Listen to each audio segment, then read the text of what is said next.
কেন সকাল থেকে অনেক গেছে। এই জায়গার নাম কি জানি? মরিচাপাড়া। আসসালামু আলাইকুম রহমতুল্লাহ।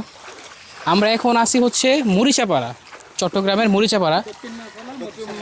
আমি বলি এখানে বন্যায় ক্ষতিগ্রস্ত হয়েছে খুবই অনেক মানুষ। তাদের মধ্যে আমাদের এক ভাই আছে, তাদের সাথে একটু আমরা কথা বলি। ভাই, এখানে বন্যার কি একটা অবস্থা ছিল একটু বলবেন? বন্যার তো অনেক ক্ষয়ক্ষতি হয়েছে, ভয়াবহ এখানে অবস্থা অনেক ছিল। ভয়াবহ অবস্থা ছিল। এখানে তো অনেক পানি হয়েছে, এই দেখেন কতটুকু পানি হয়েছে, অনেক পানি হয়েছে।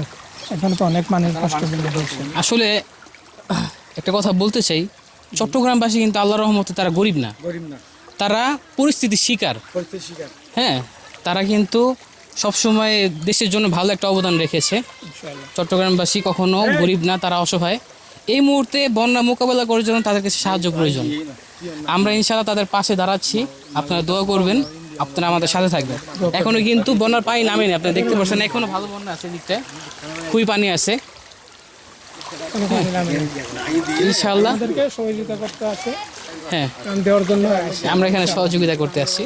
আমরা একটু ভিতর পরিস্থিতিটা দেখে আসি। আশা করি দেখেন এ বাসাটার মধ্যে কি মানুষ থাকে? এখান থেকে যেতে হবে? আল্লাহু আকবার। একটু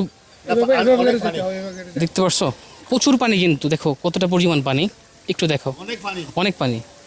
এখানকার মানুষ খুবই ক্ষতিগ্রস্ত, খুবই কষ্টে জীবনযাপন করছে এই মুহূর্তে চট্টগ্রামবাসী। এখানটার কি অবস্থা একটু দেখছি।